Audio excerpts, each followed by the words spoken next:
Muy bien, queridos hermanos, doy una bienvenida a quienes están aquí ya en vivo en esta aula y a todos aquellos que en su momento participarán de esta clase sobre doctrinas distintivas. Esta clase se está impartiendo los días martes y miércoles, así es que hoy estamos en la segunda de las clases. Y bueno, hicimos una introducción el día de ayer, que fue la primera, y después abordamos el primero de los puntos de fe, o por decirlo así, la primera doctrina distintiva en la que creemos todos y que tiene que ver con la Santa Biblia. Hoy vamos a continuar para terminar este primer punto de fe, o primero de los que contienen el fundamento doctrinal en los países donde existe la Iglesia, y voy a permitirme compartir la pantalla con todos ustedes, hermanos. Bueno, el día de ayer eh, nos quedamos en esta lámina, fue la última que revisamos. Para estar seguro solamente, hermano Santiago, hermana Esmeralda, quiero preguntar si pueden ver bien la pantalla, si está clara. Sí, se ve bien, hermanos. Muy bien, muchas gracias. Sí, se ve bien. Soy Esther. Es el nombre de mi hijo. Ok, hermana Esther, gracias. Bueno, entonces esta fue la última lámina que revisamos el día de ayer y la voy a poner otra vez solo para conectarnos, para continuar más adelante con lo que sigue. Y el día de ayer terminamos la clase diciendo que la Biblia tiene ciertas características que la hacen única, diferente a cualquier otro texto, a cualquier otro libro y por supuesto superior. La primera razón es porque es una palabra inspirada por Dios, pero revisamos ayer otras características. Una de ellas que ningún otro libro ha, diríamos, superado en el sentido estricto de la palabra es la supervivencia, porque la verdad es que la Biblia ha sobrevivido a muchos ataques en la historia universal. Podemos ver cómo hubo gente que trató de prohibir la lectura de la Biblia, hubo quemas de Biblia. Entonces, no obstante los enemigos de la escritura y sus intentos, no ha sido posible que la Biblia pase al olvido, ¿no? Eh, y bueno, sobrevive en tanto que sus enemigos han ido muriendo poco a poco, ¿verdad? Uno tras otro. La palabra de Dios permanece para siempre, como nuestro Señor Jesucristo lo profetizó hace más de 2000 años. Entonces, el mensaje del Evangelio que contiene supera los esfuerzos de todos aquellos que son enemigos, ¿verdad? La influencia benévola de la Iglesia creyente en la Biblia sobre las personas del mundo por aproximadamente 2000 años nos dicen que prácticamente la Biblia es indestructible. Nadie puede hacer algo que impida que la Biblia se siga estudiando, se siga leyendo en todos y cada uno de los países del mundo. Entonces, esto fue lo que Jesús dijo, ¿verdad?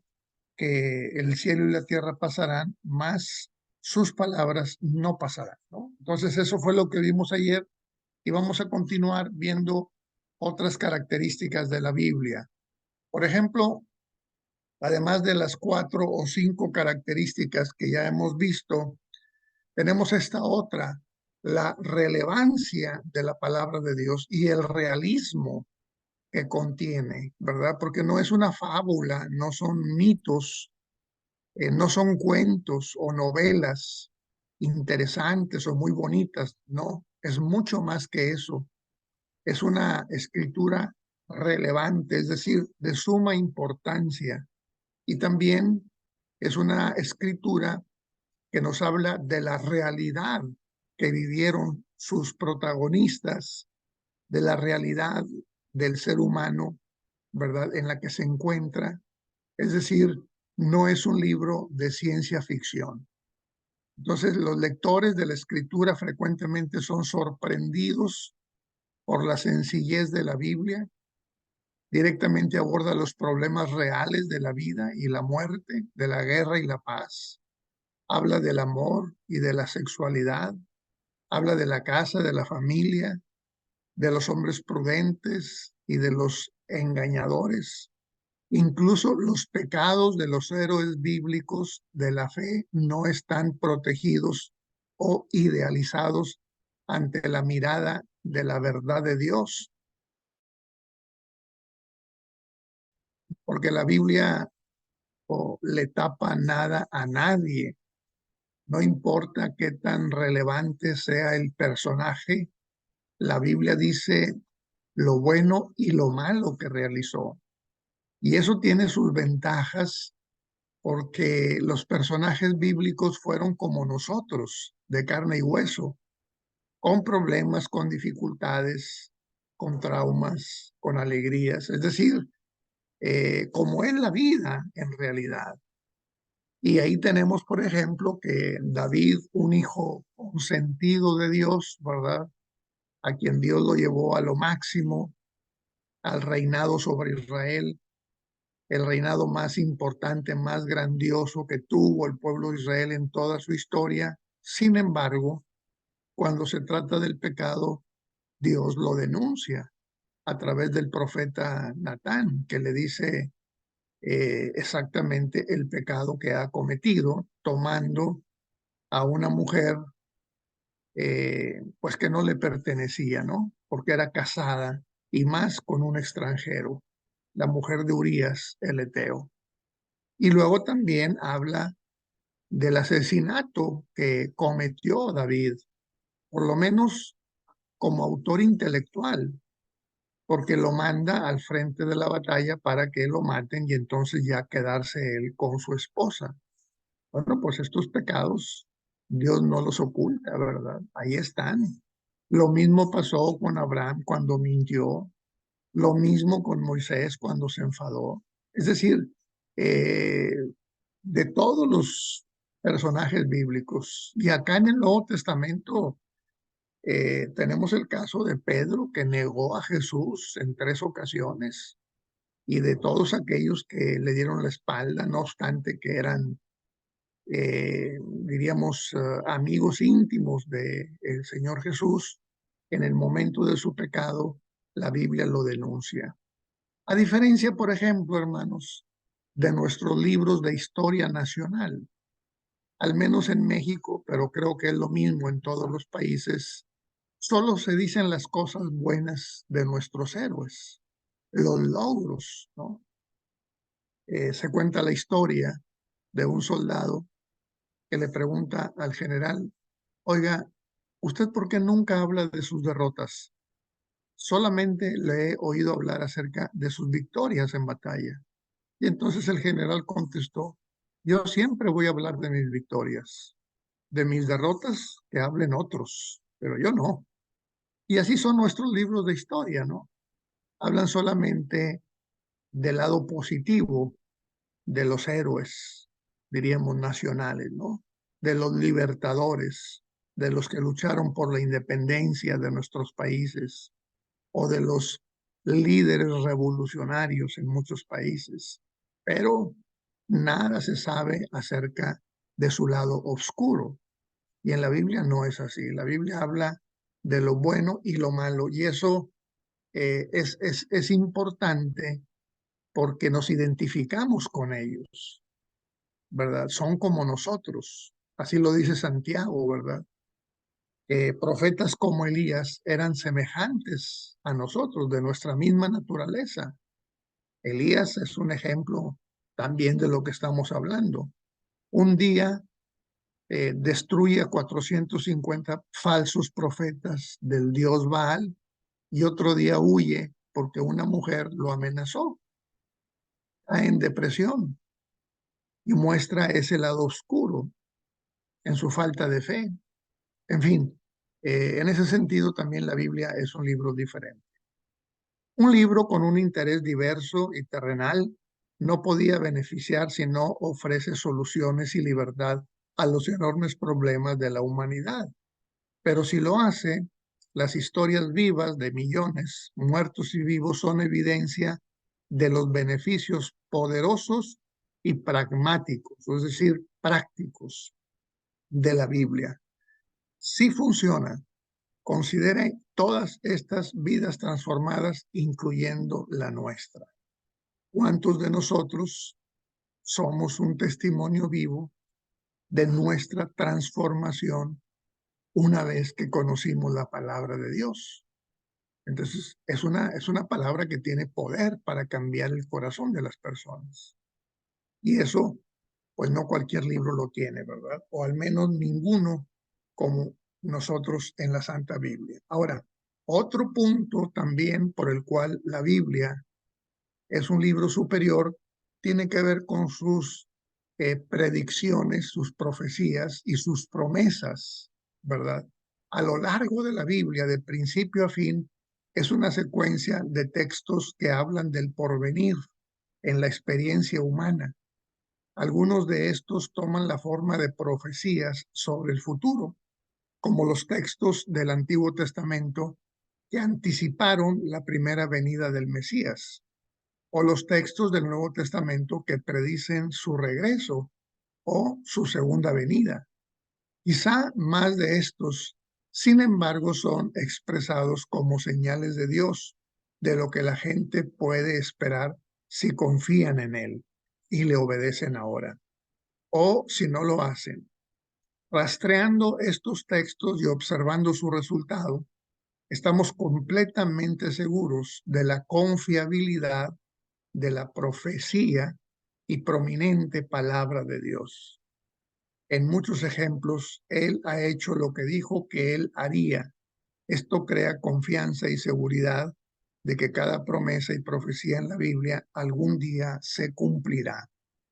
Aquí, hermanos, aprovecho para comentar, por ejemplo, que el retorno del pueblo de Israel a Jerusalén, a esa tierra prometida que Dios le ofreció a Abraham y a su descendencia, pues después de sus exilios y después de que fueron esparcidos por todo el mundo en la Primera y Segunda Guerra Mundial, especialmente en la Segunda Guerra Mundial, bueno, después de eso, según las profecías, Israel regresó a su tierra. Y hasta el día de hoy hay ya casi 5 millones de judíos viviendo en la tierra de Palestina.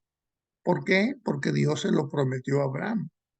Y no obstante todas las luchas que ha enfrentado el pueblo de Israel con enemigos muy poderosos, aún así el pueblo sigue ahí, ocupando esa tierra prometida. Nosotros predicamos del retorno de Israel, me refiero a nosotros como denominación, desde mucho antes de que se cumpliera ese retorno, es decir, desde antes de 1948. Hay datos concretos en que nuestros predicadores de antaño predicaron acerca de que Israel tenía que volver a su tierra, a su patria.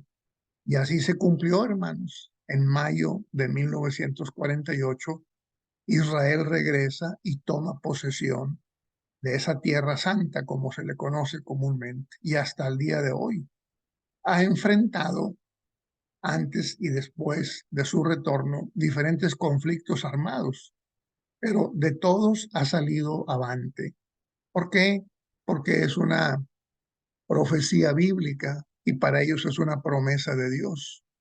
Por tal motivo, ahí están establecidos. Y no importa qué tan grande pueda ser el ejército enemigo, Israel va a permanecer ahí. De hecho, hay una profecía que tiene que ver con la batalla del Armagedón. El Armagedón es un territorio en Israel que se conoce como el Valle del Megido. Ahí está cerca de Jerusalén, donde, de acuerdo con las profecías bíblicas, se van a reunir los enemigos de Israel. Y habrá esta guerra, este encuentro bélico, pero del cual también Israel saldrá bien librado. Y esta guerra del Armagedón es una de las últimas señales previas a la segunda venida de Cristo. El nacimiento de Cristo fue profetizado por muchos de los profetas, cientos de años. Profetizaron acerca de dónde iba a nacer, de quién iba a nacer, cuándo iba a nacer, cuál sería su nombre, y todo lo que dijeron los profetas como Oseas o Isaías se cumplió al pie de la letra. No hay, hermanos, nada que no se haya cumplido tal y como la Biblia lo profetizó antes de que sucediera. Entonces, ¿qué ventaja es justamente tener la Biblia entre nosotros? Y por esto la consideramos como nuestro primer artículo de fe. Ahora, ¿por qué es la Biblia lo que es? Bueno, por la inspiración. La Biblia no es de inspiración humana, no es una bonita poesía o una novela muy interesante como las de Shakespeare o cualquier otro escritor. No, no, no. La Biblia es mucho más que eso. La Biblia es un libro inspirado por Dios. La Biblia y solo la Biblia permanece como la autoridad escrita para la fe de los cristianos. Verdaderamente es una palabra inspirada por Dios. Vino directamente de Dios y fue revelada a la humanidad a través de sus siervos. El texto de Segunda de Timoteo, capítulo 3, verso 16 dice, toda escritura, desde Génesis hasta el Apocalipsis, es inspirada divinamente. El término del verbo inspirar en términos griegos es feromenoi, así se pronuncia, feromenoi, y significa que Dios exhaló, es decir, sopló de su aliento a los escritores para que recibieran ese impulso y pudieran escribir lo que Dios quiso que escribieran. Por eso se dice, toda escritura es inspirada divinamente. No es humana, es divina la inspiración. Es una palabra, como dice el autor Luis Alonso Schockel en su libro La palabra divino-humana, es así, es una palabra divino-humana. Es una palabra divina, sí, ¿por qué? Porque está inspirada por Dios. Dios es divino. Pero es también humana porque está escrita por hombres y para hombres, es decir, para el ser humano. Entonces, es esta mezcla, ¿no? De la divinidad con la humanidad, inspirada por Dios, pero escrita por y para los seres humanos. Es una especie de paralelismo como lo experimentó Cristo, que al mismo tiempo era el Hijo de Dios, porque fue engendrado por Dios, pero también el Hijo del Hombre, porque fue un ser humano como nosotros, ¿verdad? Nacido como nosotros nacemos y criado como nosotros hemos sido criados. Entonces en Jesús se habla también de la divinidad del Padre, que vamos a ver más adelante, pero también se habla de la humanidad de la cual formamos parte todos los seres humanos. Entonces, este libro es un libro de inspiración divina. Hay que recordar siempre esto. Inspirado divinamente. Hay cantantes, hay escritores que tienen grandes alcances de inspiración, pero nunca se pueden comparar a algo que está inspirado por Dios mismo, como es la Santa Biblia. En el lugar de un libro de sabiduría puramente humana o los mejores puntos de vista del hombre sobre Dios, la Biblia contiene lo que Dios quiere que sepamos acerca de sí mismo y de cómo hombres y mujeres pueden caminar satisfactoriamente ante Él. La Biblia es revelación divina, no puro razonamiento humano. Muy bien. Entonces, aquí abordamos el tema de la inspiración. Claro que el tema es mucho más amplio Cuando se revisa, por ejemplo, la clase de teología de la Biblia, ahí podemos profundizar sobre esta doctrina de la inspiración, ¿verdad? Y como es inspirada por Dios, por eso afirmamos que la Biblia no tiene errores, es perfecta en sus escritos originales. ¿Por qué? Porque como Dios es perfecto, todo lo que hace es también perfecto. Muy bien. Ahora, ¿cómo fue esta palabra de Dios revelada al hombre? Bueno, la doctrina clásica de la inspiración bíblica se encuentra en las palabras de Pablo a Timoteo, el texto que ya leímos. Toda la escritura es inspirada por Dios y útil para enseñar, para redarguir, para corregir, para instruir en justicia, a fin de que el hombre de Dios sea perfecto, enteramente preparado para toda buena obra. Ahí está el texto. Mientras que Pablo escribió este pasaje en referencia a las escrituras del Antiguo Testamento, nosotros entendemos que se puede aplicar también de la misma manera al Nuevo Testamento. Claro que sí. Las palabras griegas Dios y aliento, están combinadas para formar la palabra traducida como inspirada, ¿no? Feromenoi, decía yo, en este versículo. Las traducciones de la Nueva Versión Internacional escogieron la frase inspirada por Dios en su versión. El énfasis está en las palabras mismas de la Escritura, en contraste con los escritores, quienes son inspirados. Bueno, ahí está más de esa doctrina. Ahora, tres nobles verdades son relevadas en este pasaje. Toda la Escritura es el objeto de la inspiración. Dios es la fuente de la inspiración y la humanidad es la beneficiada con el cambio de vida y guía para la vida como regalo de Dios. Todo esto surge simplemente a raíz del texto que consideramos en la segunda carta a Timoteo, capítulo 3. Dios comúnmente usa hombres para comunicar su palabra. Pedro describe este método así, porque nunca la profecía, es decir, la escritura, fue traída por voluntad humana, sino que los santos hombres de Dios hablaron siendo inspirados por el Espíritu Santo. Segunda de Pedro 1:21. Únicamente al dar los 10 mandamientos se describe a Dios mismo como el escritor físico, literal, de la escritura. Recuerdan el Éxodo 31:18, Deuteronomio 10 del 1 al 5, Hebreos 1:1 nos informa que Dios habló muchas veces y de muchas maneras para darnos un mensaje. Bueno, este es un punto muy interesante, hermanos, porque efectivamente Dios es conocido porque Él se ha revelado. Es decir, Dios ha descendido a nuestra esfera humana para que podamos conocerle. Lo que conocemos de Dios es lo que Él nos ha permitido conocer, porque Él se reveló. Ningún ser humano ha subido al cielo para conocer de Dios.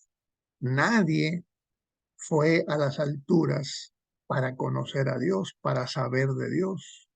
Nadie subió al cielo, dice Jesucristo. Entonces, ¿por qué conocemos a Dios? Pues porque Él descendió. El Verbo se hizo carne y habitó entre nosotros y vimos su gloria como la del unigénito Hijo de Dios. Ahora, cuando hablamos de que el Verbo se hizo carne, estamos hablando de la encarnación de nuestro Señor Jesucristo.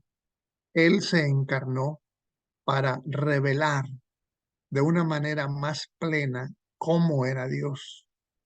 Por eso lo citamos ayer, el texto donde Cristo le dice a Felipe, el que me ha visto a mí, ha visto al Padre. Entonces, Cristo vino, ¿verdad? Porque ya Dios había hecho muchos intentos para darse a conocer, pero no fueron suficientes, ¿verdad? Por eso en algún momento, según Hebreos, dice, en la cabecera del libro está escrito de mí, y el hacer tu voluntad me ha agradado. Esa fue la respuesta de Cristo cuando el Padre dijo, ¿a quién enviaré? ¿Y quién irá? Porque Dios ya había enviado profetas, había revelado su voluntad de ciertas maneras, pero no había sido suficiente. Por eso se hace necesaria la encarnación de nuestro Señor Jesucristo. En el texto de Hebreos 1:1, que voy a leer para ustedes por si alguien no lo recuerda de memoria, pero es un texto muy revelador. Dice la palabra de Dios aquí, que Dios, habiendo hablado muchas veces y en muchas maneras en otro tiempo a los padres por los profetas, en estos postreros días Dios nos ha hablado por el Hijo, al cual constituyó heredero de todo, por el cual asimismo hizo el universo. Ahora, ¿qué significa esto, hermanos? Bueno, significa cómo ha venido siendo la revelación de Dios, para que lo podamos nosotros comprender mejor y valorar. Se dice, en términos teológicos, que la revelación de Dios fue de una manera económica. Económica no en el sentido de dinero, sino económica en el sentido de la administración. O sea, la revelación de Dios fue dándose de menos a más, fue administrándose. ¿Por qué decimos esto? Pues porque así fue. Por ejemplo, ¿cómo se relacionó Dios con Moisés? Pues a través de una voz audible.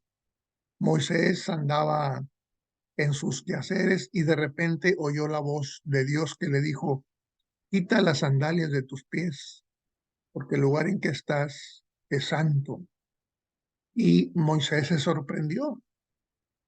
Entonces ahí Dios se reveló a través de voz audible, como también lo hizo, por ejemplo, con Samuel, cuando estaba este joven en el templo ministrando en la época del sacerdote Elí. A medianoche Samuel escuchaba la voz de Dios, Samuel, Samuel, y Samuel se levantaba, iba con el sacerdote Elí y le decía, ¿qué quieres? Y Elí le decía, yo no te he llamado. Y así fue varias veces hasta que Elí le dijo, mira, el que te está hablando es Dios. Entonces tú respóndele, heme aquí. Voz audible, hermanos, es una manera en que Dios se reveló, ¿verdad? Pero no solo eso, también se reveló a través, por ejemplo, de visiones, como lo hizo, por ejemplo, con José, a través de sueños, o también como lo hizo a través de éxtasis, ¿no? Como el de Pedro, por ejemplo, cuando está en Jope a la hora tercia, ¿verdad? Le vino un éxtasis, vio un lienzo que descendía del cielo con toda clase de animales y una voz que le decía, Pedro, levántate, mata y come. Entonces, puede ser un éxtasis, puede ser una visión, puede ser un sueño, como en el caso de José, puede ser por voz audible. Es decir, todos estos métodos fueron usados por Dios para revelarse, para darse a conocer, ¿verdad? Pero no fue suficiente, hermanos, no fue suficiente. Eh, ¿Por qué? Pues porque el ser humano no podía cambiar, no se rendía a Dios, no era transformado, ¿verdad? Aunque hubo sus honrosas excepciones de gente fiel, ¿verdad? Como ya sabemos en la Biblia, en general la mayoría permanecía en esa condición. Entonces, ya no era suficiente los sueños o el éxtasis o las visiones o la voz audible, y entonces Dios tomó la decisión de enviar a su propio hijo, ¿verdad? cité el texto de Hebreos que dice, en la cabecera del libro está escrito de mí, y el hacer tu voluntad me ha agradado. Me apropiaste cuerpo. Y entonces se desprende una parte de Dios, ¿verdad? Para encarnarse en el vientre de María, nacer como nacen todos los niños, todos los seres humanos, y a partir de ahí enseñarnos cómo debemos de ser humanos, porque Cristo nos enseña a ser humanos. Y eso es muy importante hoy en día, porque lo que estamos viendo pareciera que no somos seres humanos, cuando nos estamos matando unos a otros, odiando unos a otros, con violencia como pocas veces se ha visto en la historia de la humanidad. Cristo nos enseña a ser seres humanos, ¿verdad? Los seres humanos tienen razonamiento, piensan, a diferencia de los animales que solo actúan por instinto. El ser humano no. El ser humano actúa porque piensa, porque razona, ¿verdad? Aunque muchos seres humanos realmente se conduzcan peor que algunos animales. Esa es la triste realidad. Pero bueno, eh, Dios envía a su Hijo y entonces Cristo representa la máxima revelación de Dios, la plena revelación de Dios, ¿verdad? Él es el que nos revela al Padre. Todo lo que conocemos de Dios, hermanos, todo lo que conocemos de Dios es por medio de su Hijo Jesucristo, revelado en su palabra, ¿verdad? No sé, pero yo tengo la imagen de muchos cristianos en el mundo que cuando éramos niños, quizá nuestros padres nos llamaban la atención y para que obedeciéramos, pues como que nos asustaba, ¿no? Diciendo, mira, Dios te va a castigar porque tú haces muy mal, tú eres muy desobediente, tú no haces caso, entonces Dios te va a castigar, vas a ver, Dios te va a castigar. Y entonces crecimos con la idea de un Dios castigador, ¿no? Que se está frotando las manos para castigarnos. Y cualquier cosita que pasaba, inmediatamente alguien nos decía, ya ves, Dios te está castigando. Entonces fuimos creciendo con una imagen del Dios castigador. Pero la verdad, hermanos, es que esa imagen no corresponde a la imagen bíblica. No digo que Dios no castigue, sí castiga, pero es una parte muy pequeña de su naturaleza. Principalmente Dios es amor. Así lo define Juan. El que no ama no conoce a Dios porque Dios es amor. Entonces Cristo nos trae esa imagen amorosa de Dios. No, no es la imagen iracunda, violenta. No es la de un juez que está sediento de venganza, ni mucho menos un Dios, diríamos, sádico, ¿no? Que se complace en el sufrimiento de sus criaturas. No, no, no, no, por supuesto que no. La imagen que prevalece es la imagen de un padre que nos ama. Nada más como un dato, más adelante vamos a ver el tema de la deidad. En el Nuevo Testamento hay más de 150 referencias a Dios como Padre, ¿no? Más que como anciano, más que como juez, más que como creador, más que como cualquier otra imagen, la imagen que prevalece en los evangelios es la imagen de Dios como Padre. Entonces, eh, Dios se fue revelando, diríamos, de esa manera, ¿no? De manera económica, de menos a más, ¿verdad? El clímax de la revelación de Dios se da en el nacimiento de nuestro Señor Jesucristo. Es el clímax en cuanto a revelación de Dios. Todo lo que necesitábamos conocer de Dios, ya lo conocemos, porque Cristo lo ha revelado. Cristo nos ha enseñado cómo es Dios, ¿verdad? Ahora, ¿va a haber otro clímax? Claro que sí, en la historia de la humanidad cuando Cristo venga, ¿verdad? Pero eso tiene que ver ya con el reino al que hemos sido llamados para formar parte, que tiene que ver con salvación completa y vida eterna. Muy bien, hermanos. Dichas estas palabras, vamos avanzando.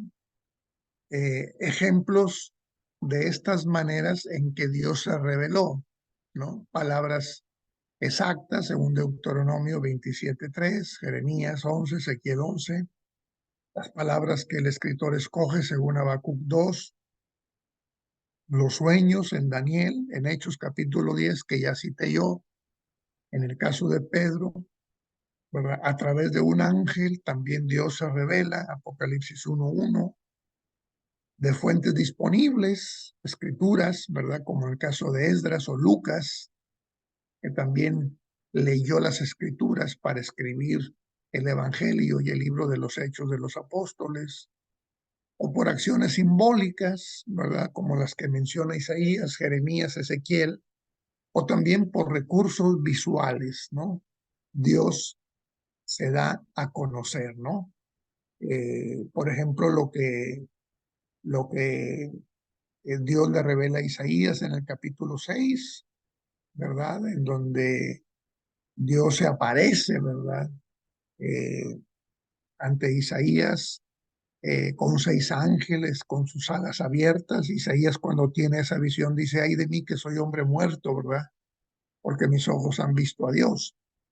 Todas estas fueron maneras, ¿verdad? O modos o modalidades en las cuales Dios se ha revelado. Muy bien, vamos a ir concluyendo, hermanos, ya mero, este primer tema que tiene que ver con la Biblia como fundamento doctrinal y como autoridad máxima en aspectos de la fe y de la conducta cristiana, ¿verdad? Esta lámina dice, Dios inspiró su palabra pensando en las culturas, lugares, idiomas de la humanidad. Él usó hombres y también mujeres, por ejemplo, los libros de Ruth y Esther son anónimos y pueden haber sido escritos por las heroínas cuyas hazañas son descritas. Bueno, aquí no me quiero meter en muchos problemas, hay cierta controversia sobre este dato, ¿verdad? Pero la verdad es que Ruth y Esther son dos mujeres protagonistas, como fue Rahab y muchas otras en la historia de la salvación. Y en este caso, dos libros escritos por mujeres, ¿verdad? Son de gran variedad social, ¿verdad? También económica, política, educativa, ¿verdad? Porque así va la Biblia avanzando en medio de realidades políticas, educativas, económicas, mezclando sus personalidades y habilidades a su mensaje eterno, ¿verdad? Es decir, el desempeño de los escritores o escritoras en este caso. Tal sabiduría produjo un mensaje teniendo una relevancia única para la gente de cada nación, parentesco y lengua a través de los años. Muchos textos son precedidos con frases como estas. Así ha dicho el Señor más de 400 veces. El Señor dijo más de 1000 veces en la Biblia. La palabra del Señor más de 300 veces. Al menos en 3 ocasiones se le advierte a los lectores a tratar la palabra de Dios con el mayor cuidado y respeto. Deuteronomio 4, Proverbios 30 y Apocalipsis 22, ¿verdad? Apocalipsis 22, si no me equivoco, dice, cualquiera que quitare palabras a este libro, yo también quitaré su nombre del libro de la vida. O cualquiera que añadiere palabras a este libro, yo añadiré sobre él las plagas escritas en esta profecía. O sea, para que veamos el respeto, la reverencia que debemos de tener en torno a la palabra de Dios, no tomarla a la ligera, porque, repito, es palabra de Dios. Jesús afirmó la preservación de las escrituras, incluyendo detalles y partes más pequeñas, ¿no? Conocemos todos el texto de Mateo 5, donde dice, hasta que perezca el cielo y la tierra, ni una jota, ni una tilde perecerá de la ley. Ya sabemos que la jota es la letra más pequeña del alfabeto hebreo y la tilde, pues es el palito que ponemos para hacer la letra T, ¿verdad? Ni siquiera estas rayitas, que son insignificantes, van a morir hasta que pasen el cielo y la tierra. Muy bien. Ahora, hermanos, ¿cómo nos llegó la Biblia? Este es otro tema muy interesante, ¿verdad? Sobre el mismo artículo primero de nuestros credos doctrinales y distintivos, ¿no? Hay que leer sobre este tema, hermanos. Yo recomiendo mucho que busquemos en internet, puede ser ahí una buena cantidad de libros, la mayoría de ellos muy confiables, sobre cómo nos llegó la Biblia o la historia del canon sagrado, ¿no? Siempre a mis alumnos recomiendo el texto de Gonzalo Báez Camargo, que se llama Breve Historia del Canon Bíblico, ¿verdad? Al final voy a pasar una bibliografía, hermanos, por si les interesa, pero ustedes por su propia cuenta pueden leer para que comprendan mejor el valor de la escritura y todo por lo que ha pasado la Biblia para que la tengamos como la tenemos hoy, ¿no? Por ejemplo, ayer yo comentaba el texto sagrado originalmente no fue escrito ni con los títulos que tenemos, ni con la división de capítulos ni versículos. Fue escrito de corrido, ¿no? Pero no fue hasta el siglo XVI. Ayer no recordé el nombre, pero ahora sí lo tengo. Un teólogo francés de nombre Robert Steine, en el siglo XVI, es reconocido como el autor de la división en capítulos y versículos como tenemos la Biblia hasta el día de hoy. No fue ni el primero ni el único, hubo otros que trabajaron también con esta intención. Incluso el Antiguo Testamento también fue dividido de cierta manera para facilitar la lectura. Pero bueno, me refiero a que para que nosotros tengamos la Biblia así como la tenemos ahorita, ha habido muchos, pero muchos siglos, si no es que miles de años, para que se formara el texto sagrado como lo tenemos hoy con sus 66 libros, ¿no? Esta sería una materia aparte, teología de la Biblia, cómo se formó y cómo llegó la Biblia hasta nosotros. Por lo pronto, aquí en el artículo de fe, lo que comentamos es que en nuestros días es fácil tener la muy cuidada colección de 66 libros de la Biblia en un solo volumen, en nuestra propia lengua. Estoy seguro que ustedes tienen más de 3 o 4 Biblias en su casa, diferentes versiones, y quizá algunos tengan la Biblia escrita en alemán o en italiano o en ruso, ¿verdad? O en español, por supuesto, ¿no? Pero no se nos olvide que ha sido un largo proceso, porque ahora nosotros la compramos ya empastada, con piel o con el canto de las páginas dorado que se ve muy bella, pero al principio no fue así. Hay que estar conscientes de eso, ¿verdad? Sin embargo, la escritura, la distribución, el reconocimiento, la colección y preservación de la Biblia es un proceso que nos regresa, óigalo usted, alrededor de unos 3.500 años a los tiempos de Moisés, esperándose hasta el siglo IV después de Cristo. Estamos hablando de casi 4000 años, ¿verdad? Duró el proceso de la formación del canon. Este proceso es conocido como canonización, que es la identificación de ciertos escritos como la única colección de autoridad, escritura dada por Dios, excluyéndola de otros escritos.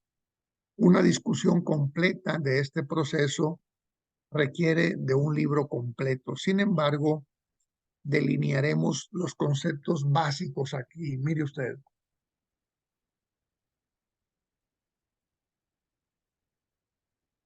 El Antiguo Testamento fue escrito entre el 1500 antes de Cristo al 400 antes de Cristo, por al menos 30 diferentes individuos, mientras que el canon del Antiguo Testamento no fue cerrado sino hasta alrededor del año 250 después de Cristo. Ya en el tercer siglo antes de Cristo había un consenso entre los judíos de que los escritos que nosotros llamamos Antiguo Testamento eran la autoridad y dados por Dios. Estas escrituras estaban divididas en 3 secciones, como lo vimos ayer: Torá, Génesis a Deuteronomio, profetas y escritos, ¿verdad? Forman los 3 grupos, ¿verdad? Es la división que Jesús reconoce en Lucas 24:44. Entonces, fueron miles de años, hermanos, los que pasaron para que pudiéramos tener los 39 libros del Antiguo Testamento. Aquí debemos reconocer el gran trabajo del pueblo de Israel, los escribas, los eruditos, aquellos que fueron rabinos y que participaron en coleccionar, diríamos, los 39 libros, ni uno más y ni uno menos, ¿verdad? Sino todos aquellos que fueron considerados como de inspiración divina. Y no se ponen juntos hasta 250 años después de Cristo, porque ya desde 3 siglos antes había esa necesidad. Recuerden ustedes, hermanos, que al principio ni siquiera existía la escritura. Todo era de manera verbal, ¿no? Le llaman la tradición oral, ¿no? Es decir, la palabra de Dios se iba transmitiendo oralmente, verbalmente, de generación en generación. Pero cuando ya se inventa la escritura, se hace necesario poner por escrito la Biblia. ¿Por qué? Pues porque es la mejor manera de preservarla, porque las palabras se las lleva el viento. Pero si lo ponemos por escrito, entonces perdura a través de los siglos y también es más exacta para comprenderla. No es lo mismo escuchar un sermón que leerlo, porque lo escuchamos, podemos ver una palabra que no entendemos y hay que ir a buscar al diccionario, pero si está por escrito, entonces yo no me preocupo, ahí está, ¿no? Es más, Cristo dijo, lo que está escrito, escrito está. Bueno, eso dijo Poncio Pilato, ¿verdad? Cuando los fariseos querían que quitara el membrete que pusieron en la cruz de que Jesús era el rey de los judíos. Pilato dijo, lo que está escrito, escrito está, ¿no? Entonces, primero es una tradición oral que se va preservando de generación a generación y después ya se pone por escrito. Repito, el Antiguo Testamento no nos preocupa nada porque de eso se encargó el pueblo de Israel y el pueblo de Israel pues es la máxima autoridad en términos del Antiguo Testamento porque fueron el pueblo elegido por Dios para depositar en ellos la palabra. Y no solo la palabra, hermanos, también el culto, las promesas. Es decir, todo eso fue dado primeramente al pueblo de Israel desde el Antiguo Testamento. Luego ya sabemos que la puerta se abrió para los gentiles y entonces ya fuimos incorporados. Pero me refiero a que el Antiguo Testamento fue cuidado celosamente por el pueblo de Israel y así como ellos lo tienen, ¿verdad? Con sus 39 libros, lo tenemos nosotros en nuestras Biblias, ¿verdad? Lo digo por lo siguiente, hermanos. Ven ustedes esta lámina.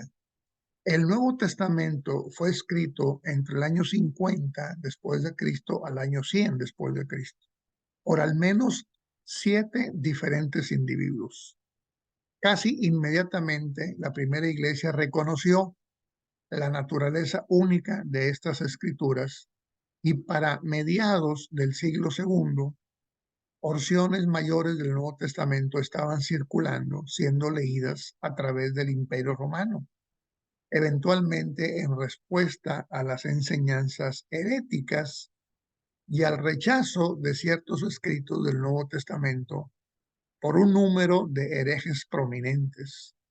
Los líderes de la iglesia empezaron a identificar oficialmente el canon de acuerdo a un riguroso criterio, una lista de escritos ampliamente reconocidos como originalmente dados por Dios y, autorizados para la fe y la práctica cristiana fueron gradualmente recopilados y aprobados. Para el final del cuarto siglo después de Cristo, los líderes de la iglesia afirmaron como canónicos los 27 libros del Nuevo Testamento y los 39 libros del Antiguo que tenemos hoy en día. Nuestra iglesia afirma la histórica posición protestante de rechazar los escritos apócrifos del canon. ¿Okay? ¿Cuáles son estos escritos apócrifos del canon? O también conocidos, aunque no son exactamente lo mismo, como libros deuterocanónicos.